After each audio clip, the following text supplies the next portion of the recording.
end of World War II, we moved back to Montgomery. And by then I was starting in junior high school. I had an outstanding science teacher. He taught me something that has always stuck with me is anything you ask him, his response was why. He would stay after you got the right answer. He really encouraged me. I think he probably had a lot to do with my interest in science.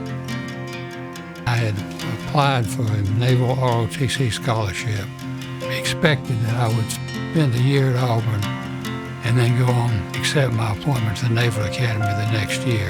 But once I got to Auburn, I really didn't want to leave. At the end of my freshman year, I was scheduled to go on an 8-week European cruise.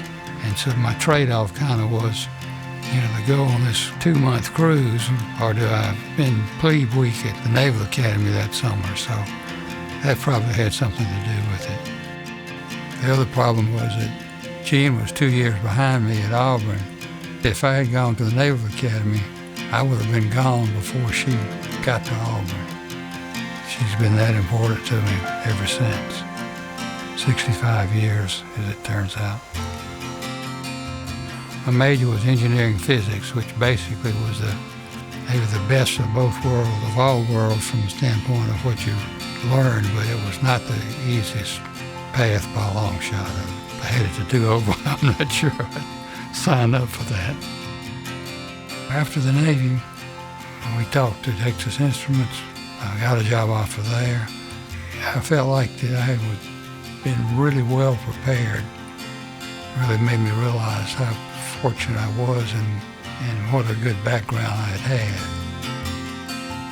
We got to looking around and looked at IBM and realized that the ability to build electronics, computers particularly, had far outpaced the ability of figuring out how to use them.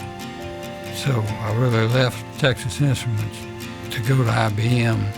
I had never been in a kind of a sales marketing environment, so I had to learn a lot about that. But again, it was just another type of experience that I was able to do well and felt like I was well prepared for. I ended up as chief financial officer of a Fortune 500 company. Ross Perot started EDS. It was a little company with like about 10 people. There was really no company providing service of intelligent use of computers. And so that just kind of turned into our motto that we use. Then in 1986, we were acquired by General Motors. By then, we were maybe 40,000 employees, and they were 800,000 employees. Pretty well drove the General Motors people crazy. The chief financial person of a large division of General Motors had never had an accounting course. But, I'd had physics courses, and the questions are all the same. We had reached a level of financial success that we could afford a little bit more. So the first major gift was to establish a scholarship program in honor of Gene's father, who was an Auburn graduate, supporter of Auburn, and had spent his whole career in the agricultural business. Predominantly, our gifts have been in the engineering field, one of which was a gift from the Perot family to honor me, and that was used to establish the Technology Center.